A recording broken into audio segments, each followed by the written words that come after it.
ஒரு கற்பனை பண்ணி பாருங்களேன், நீங்க தான் நெப்போலியன் போனபார்ட்.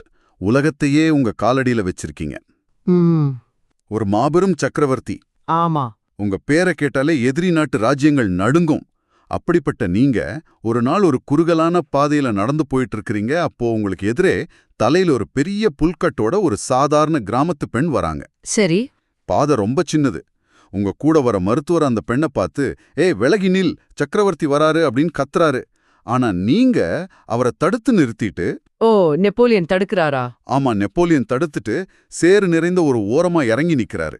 நின்னுட்டு, வேண்டாம், நாம தான் விலகி நிக்கணும். ஒரு காலத்துல மலைகளே எனக்கு வழி விட்டுச்சு, ஆனா இப்போ அந்த அதிகாரம் என்கிட்ட இல்ல அப்படின்னு சொல்லிட்டு அந்த பெண்ணுக்கு வழி விடுறாரு. வாவ். இவ்ளோ பெரிய அகங்காரத்தை, ஒரு ஈகோவை எது அத்தனை சுக்கு நூறா உடைச்சிருக்குன்னு நினைக்கிறீங்க? சொல்லப்போனா இது காலத்தின் கொடூரம்னு சொல்லலாம். அல்லது அதிகாரத்தோட நிரந்தரமற்ற தன்மையை நெப்போலியன் அந்த நொடியில புரிஞ்சுக்கிட்டாருன்னு சொல்லலாம். அதாவது அது கேட்கறதுக்கு கொஞ்சம் பயமா இருந்தாலும், கண்டிப்பா பயம்தான். ஆனா அந்த நிதர்சனத்தை புரிஞ்சுக்கிறது மனித மனசுக்கு ஒரு மிகப்பெரிய விடுதலையை கொடுக்கும். எக்ஸாக்ட்லி. அந்த விடுதலையை நோக்கிய பயணத்தை தான் நாம இன்னைக்கு செய்ய போறோம். உங்க எல்லாரையும் இந்த ஆழமான அலசலுக்கு வரவேற்கிறேன். இன்னைக்கு நம்ம பேச போற விஷயம் ரொம்ப ரொம்ப இன்ட்ரெஸ்டிங் ஆனது. ஆமா, இன்னைக்கு நாம விவாதிக்க போற மூலக்கதை ஓஷோ ஆற்றிய தம்மபதம் சொற்பொழிவுகளோட 102வது ஆடியோ. இதை நான் கேட்க ஆரம்பிச்சப்போ வழக்கமான ஏதோ பழைய தத்துவங்கள் இருக்குன்னு தான் நினைச்சேன். ஆனா அப்படி இல்ல, இல்லையா? முற்றிலுமா இல்ல. இது நம்ம அன்றாட பிரச்சனைகள், மன உளைச்சல்கள், வாழ்வின் ஏமாற்றங்கள், இப்படி எல்லாத்தையும் தோல் உரிச்சு காட்டுற ஒரு மாபெரும் உளவியல் கண்ணாடியா இருக்கு. அதுதான் ஓஷோவோட சிறப்பம்சமே. அவர் பழங்கால கதைகளை சொல்ற மாதிரி தான் தோணும். ஆனா அது ஒவ்வொன்னும் நேரடியாக இன்னைக்கு இருக்கிற நவீன மனிதனோட இருத்தலியல் சிக்கல்களை, அதாவது எக்ஸிஸ்டென்ஷியல் கிரைசிஸ். கரெக்ட். நம்ம கார்ப்பரேட் அழுத்தங்கள், மிட்லைஃப் கிரைசிஸ், இது எல்லாத்தையும் ரொம்ப துல்லியமா தாக்கும். வெறும் தகவல்களை காதுல வாங்கறத தாண்டி அந்த தகவல்களை எப்படி ஒரு நிரந்தரமான விழிப்புணர்வா மாத்துறது அப்படிங்கிறதுக்கான ஒரு முழு ப்ளூ பிரிண்ட் இந்த உரையில தான் இருக்கு. சரி, நம்ம நேராக விஷயத்துக்கே வருவோம். இந்த உரையின் தொடக்கத்திலே அவர் ஒரு அற்புதமான பிரிவினையை வைக்கிறாரு. வாழ்க்கையில நம்ம சந்திக்கிற அனுபவங்களை நம்ம எப்படி கையாளுறோம் அப்படிங்கறத பொறுத்து மனிதர்களை 3 வகையா பிரிக்கிறாரு.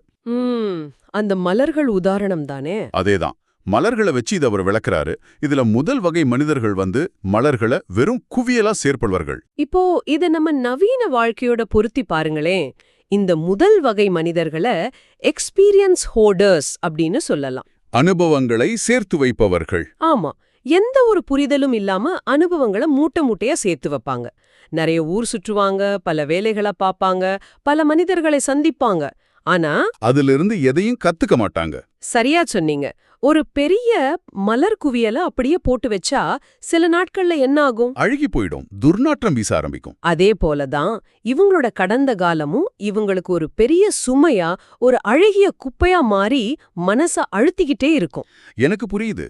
இது எப்படின்னா கம்ப்யூட்டர்ல சும்மா டேட்டாவை டம்ப் பண்ற மாதிரி தான், எந்த யூஸும் இல்ல. இதனாலதான் 2வது வகை மனிதர்கள் அந்த மலர்களை வச்சு ஒரு மாலையாக கோர்க்கறாங்க. கரெக்டா? ஆமா. இது கொஞ்சம் புத்திசாலித்தனமா தெரியுது. கண்டிப்பா. இவங்க முதல் வகையினரை விட கொஞ்சம் மேம்பட்டவர்கள். கிடைக்கிற டேட்டாவிலிருந்து ஒரு பேட்டர்னை, ஒரு லாஜிக்க கண்டுபிடிக்க முயற்சி பண்றவங்க. ஓஹோ. நம்ம ஊர் அறிவாளிகள், சிந்தனையாளர்கள்லாம் இந்த வகையை சேர்ந்தவங்க தான். அவங்க அனுபவங்களை ஒரு சரத்துல கோர்த்து ஒரு அர்த்தத்தை தேடுவாங்க. ஆனா இங்கேயும் ஒரு சிக்கல் இருக்கே. என்ன சிக்கல்? மாலை அழகாத்தானே இருக்கும். அழகா இருக்கும். ஆனா எவ்வளவு அழகா கோர்க்கப்பட்ட மாலையா இருந்தாலும் சில நாட்கள்ல அந்த பூக்கள் வாடித்தானே ஆகணும். மாலையும் நிரந்தரம் இல்லையே. ஓஹோ, கரெக்ட். இங்கதான் 3வது வகை மனிதர்கள் வராங்க. இவங்க மலர்களை குவிப்பதும் இல்ல, மாலையாக கோர்ப்பதும் இல்ல. மாறாக அந்த மலர்களை பிழிஞ்சு அதில் இருக்கும் சாரத்தை, அதாவது இத்திரி எனப்படும் வாசனை திரவியத்தை. ஆமா, அந்த வாசனை திரவியத்தை பிரித்தெடுக்கிறாங்க. இதை நான் படிக்கும்போது எனக்கு நிஜமாவே ஒரு மைண்ட் ப்ளோயிங் மூமெண்டா இருந்துச்சு. பூக்கள் அழியும், மாலையும் அழியும்.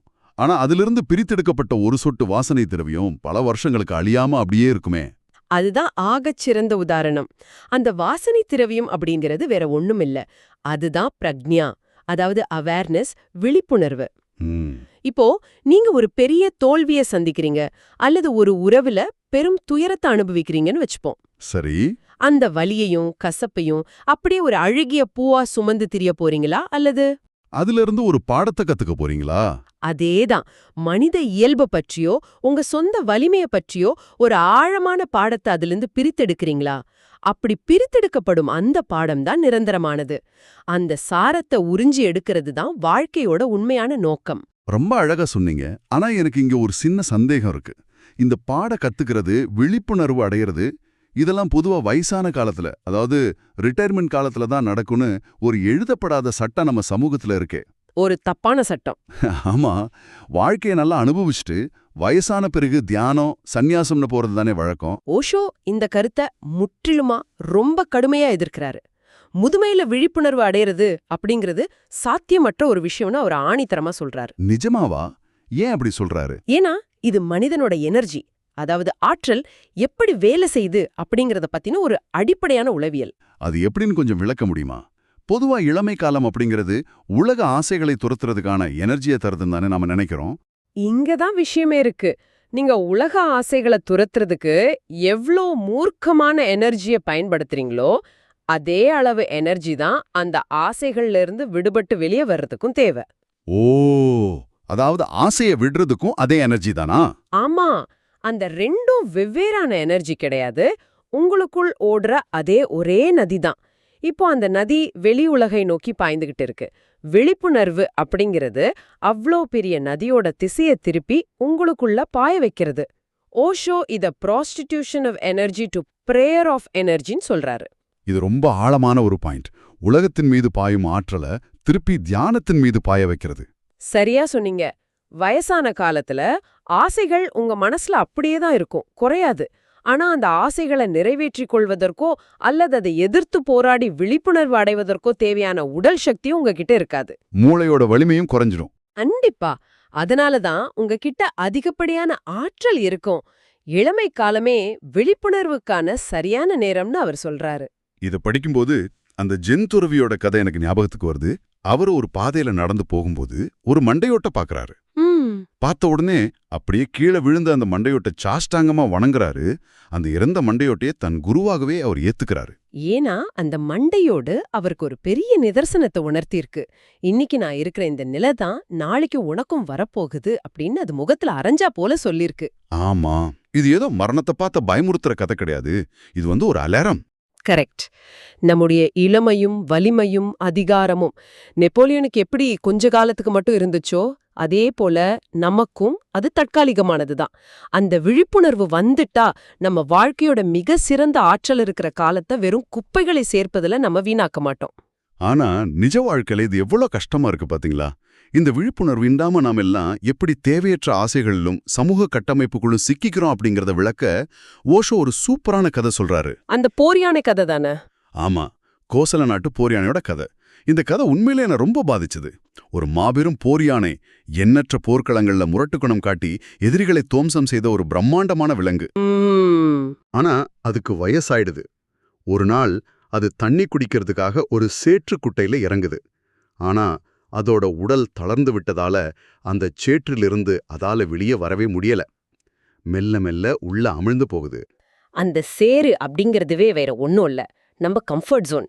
நம்ம ஆசைகள், நாம சிக்கிட்டு இருக்க தவறான உறவுகள், அல்லது நமக்கு சுத்தமா பிடிக்காத வேலை எப்படின்னு வச்சுக்கலாம் இல்லையா? ஆமா ஆமா, நாமும் ஒரு காலகட்டத்துல அந்த போர் யானையை போல பல கனவுகளோட வீறு கொண்டுதான் எழுந்திருப்போம்.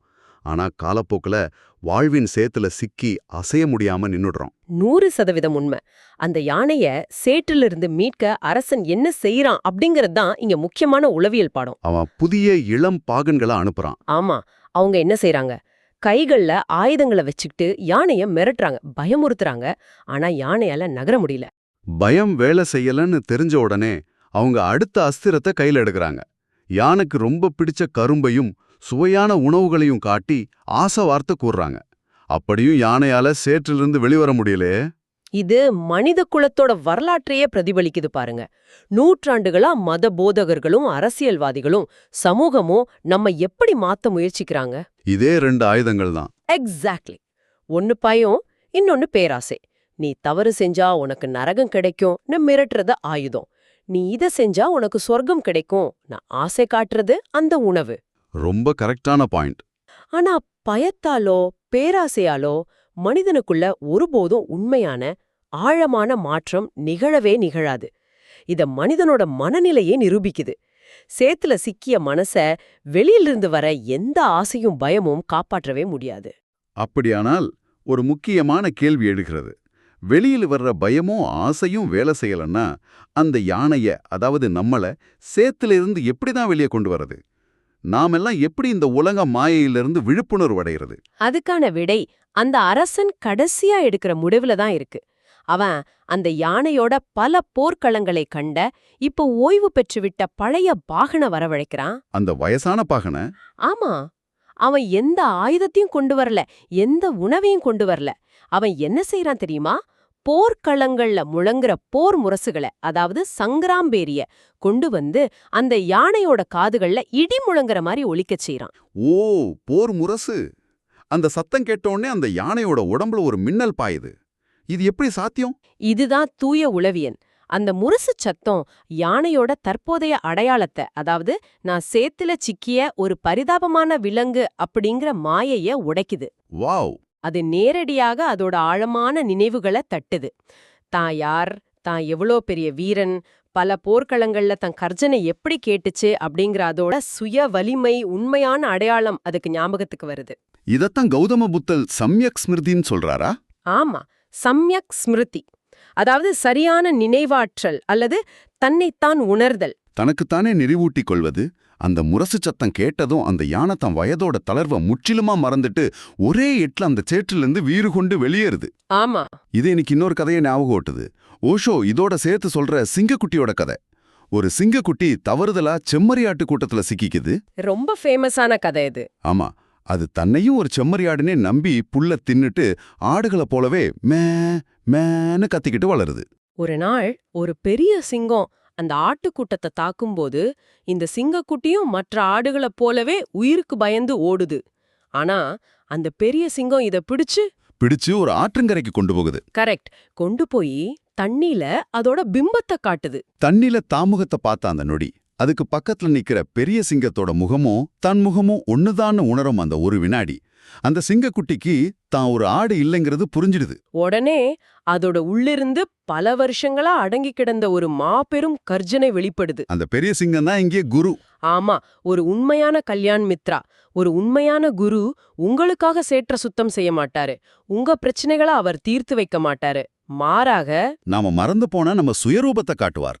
அதேதான், உங்களை நீங்களே செம்மறியாடுன்னு நினைச்சுக்கிட்டு இருக்கிற அந்த அறியாமைய உடைச்சு உங்களுக்குள்ள இருக்கிற அந்த போர் முரச ஒலிக்கச் செய்வார். இது ஒரு நீண்டகால பயிற்சி கிடையாது இல்லையா? அதாவது சிங்கம் கர்ஜிக்க கத்துக்க 6 மாச பயிற்சி வகுப்புக்கெல்லாம் போக வேண்டியதில்ல. பிம்பத்தை பார்த்த உடனே அது தானாவே நடக்குது. மிகச்சரியா புரிஞ்சுக்கிட்டீங்க. விழிப்புணர்வு அப்படிங்கிறது படிப்படியா நடக்கிற ஒன்னல்ல. காலங்காலமா ஒரு அறை இருட்டா இருக்குன்னு வச்சுப்போம். அந்த இருட்ட வரட்ட பல வருஷங்கள் தேவைப்படுமா? இல்லையே, ஒரு தீக்குச்சி பற்ற வச்சா உடனே இருட்டு போயிடுமே. எக்ஸாக்ட்லி. ஒரு சின்ன தீக்குச்சி பற்ற வைக்கப்பட்டால் போதும், இருள் அடுத்த நொடியே அகன்றிடும். அதுபோலதான் உங்களை நீங்க முழுமையா உணர்ற அந்த ஒரு நொடியில மகத்தான மாற்றம் நிகழும். சரி, ஒருவன் இந்த போர் முரச கேட்டுட்டான், ஆத்துல தன் சுயரூபத்தை பார்த்து கர்ஜித்து விட்டான்னு வச்சுப்போம். விழிப்புணர்வு அடைஞ்ச பிறகு அவனுடைய வாழ்க்கை எப்படி மாறும்? அவனுக்கு எந்த பிரச்சனையுமே வராதா? பிரச்சனைகள் கண்டிப்பா வரும். வெளி உலகம் அப்படியே தான் இருக்கும். ஆனா அந்த மனிதன் தன் வாழ்க்கைக்கு 100க்கு 100 பொறுப்பேற்றுக் கொள்வான். இதுதான் ஆன்மீகத்தோட உச்சக்கட்ட புரிதல். முழு பொறுப்பையும் அவரே ஏத்துக்குவார். ஆமா, நாம என்ன நினைக்கிறோமோ அதுவாகவே ஆகிறோம். மற்றவர்களுக்கு நாம எதை கொடுக்கிறோமோ அதுதான் நமக்கும் திரும்ப கிடைக்கும். ஆனா இது ஏத்துக்கிறது நமக்கு ரொம்பவே கஷ்டம். ஏன்னா நம்ம கஷ்டங்களுக்கும் தோல்விகளுக்கும் நம்ம கோபத்துக்கும் சூழ்நிலைய குறை சொல்றதோ அல்லது நம்ம பெற்றோர், சமூகம், கூட வேலை பார்க்கறவங்கன்னு மத்தவங்க மேல பழிய போடுறது நமக்கு ரொம்ப வசதியா இருக்கு. அதுதான் அறியாமையோட இருள். தன் துன்பங்களுக்கு மற்றவர்களை குறை கூறுபவன் உண்மையான மார்க்கத்துல இல்லைன்னு ஓஷோ ஆணித்தரமா சொல்றாரு. நரகமும் ஸ்வர்க்கமும் வானத்துல எங்கேயோ இல்ல. அது நம்ம மனதோட நிலைப்பாடுகள். ஆமா, நீக்க முடியாத துன்பம் நரகம் அல்ல. நம்ம மீதான நம்பிக்கையை முழுவதுமா இழந்து நம்மள நாமே ஒரு செம்மறியாடா நம்பிக்கிட்டு இருக்கோமே, அதுதான் நரகம். வாவ்! அப்படியானால் நம்ம எதை விதைக்கிறோமோ அதுதான் அறுவடை செய்யறோம்.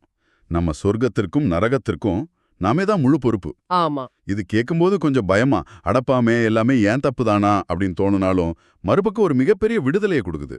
ஏன்னா நரகத்தை நான் தான் உருவாக்குனேன்னா அதை உடைச்சு சொர்க்கத்தை உருவாக்குற சாவியும் என் கையில தானே இருக்கு. அந்த விடுதலைய உணர்றது தான் பிரக்ஞை. தன் பொறுப்ப முழுமையா உணர்ந்தவனுக்கு வெளி உலக துன்பங்கள் ஒரு தடையாவே இருக்காது. தன் வலிமையை உணர்ந்த யானைக்கு அந்த சேரி எப்படி ஒரு பொருட்டாவே இல்லையோ, அப்படி உங்க மனதோட வலிமைய நீங்க உணர்ந்துட்டா எந்த பிரச்சனையும் உங்கள கட்டி போட முடியாது. மிக ஆழமான ஒரு தெளிவான உரையாடலை இன்னைக்கு நாம மேற்கொண்டிருக்கோம். நெப்போலியன் எப்படி தன் அதிகாரத்தோட மாயையை உணர்ந்து சேத்துல இறங்கி வழிவிட்டாரோ, அதே போல நாமும் நம்மை பற்றிய மாயையான எண்ணங்களை உடைக்க வேண்டிய நேரம் இது. கண்டிப்பா. இவ்ளோ நேரம் நம்ம கேட்ட இந்த ஆழமான அலசல்ல இருந்து உங்களுக்கு நான் ஒரு கேள்வியை முன்வைக்கிறேன். இன்னைக்கு வரைக்கும் நீங்க சந்திச்ச அனுபவங்கள் எல்லாம், அந்த சந்தோஷங்கள், துயரங்கள், காயங்கள் அனைத்தையும் ஒன்னா சுருக்கினால் அதிலிருந்து எழும் வாசனை திரவியம் எத்தகையதாக இருக்கும்? அது கடந்த காலத்தின் கசப்புகளால் உருவான அழுகிய வாசனையா, அல்லது நீங்க யார் என்பதை உணர்ந்த விழிப்புணர்வின் நறுமணமா? சிந்தித்து பாருங்க. ரொம்ப அற்புதமான ஒரு கேள்வி. இத பத்தி ஒவ்வொருத்தரும் நிழலாய உட்கார்ந்து யோசிக்கணும். ஆமா. சரி, இவ்வளோ நேரம் கேட்டதுக்கு ரொம்ப நன்றி. நாம இன்னைக்கு விவாதிச்ச இந்த ஓஷோவோட தம்மபதம் சொற்பொழிவின் ஆழமான கருத்துக்கள் அனைத்தும் தமிழ் வாய்ஸ் ரீட்ஸ் அப்படிங்கிற யூடியூப் சேனல்ல இருந்து எடுக்கப்பட்டது. ஆமா, ரொம்ப சிறப்பான ஒரு சேனல் அது. உண்மையிலேயே இந்த தமிழ் வாய்ஸ் ரீட்ஸ் சேனல் எந்த ஒரு மானிட்டைசேஷனும் இல்லாம தான் நடந்துட்டு இருக்கு. எந்த ஒரு லாப நோக்கமும் இல்லாம அவங்க இந்த மிக முக்கியமான கருத்துக்களை தமிழுக்கு கொண்டு வராங்க. அது ரொம்ப பெரிய விஷயம். கண்டிப்பா. இந்த ஆழமான அலசல் உங்களுக்கு பயன் தருது அப்படின்னு நீங்க நினைத்தா இந்த முயற்சி தொடர்ந்து போக உங்க ஆதரவு மிகவும் உதவும். என்னுடைய இந்த முயற்சிக்கு நன்கொடை அளிக்க விருப்பம் இருந்தா டிஸ்கிரிப்ஷன்ல கொடுக்கப்பட்டுள்ள UPI ID மூலம் நீங்க வழங்கலாம். உங்களால் முடிந்த அளவு கொடுத்தாலே போதும். ஆமா, சிறிய ஆதரவும் பெரிய உதவிதான். இந்த வீடியோ உங்களுக்கு பயனுள்ளதாக இருந்தால் கண்டிப்பா சப்ஸ்கிரைப் பண்ணுங்க. மற்றவர்களுக்கும் பகிர்ந்து கொள்ளுங்க. இந்த கருத்துக்கள் அவங்களுக்கும் தேவையாக இருக்கலாம். லைக் பண்ணுங்க, உங்க கருத்துக்களை கமெண்ட்ல பகிருங்க. மனப்பூர்வமான நன்றி. மீண்டும் இன்னொரு ஆழமான அலசல்ல சந்திப்போம்.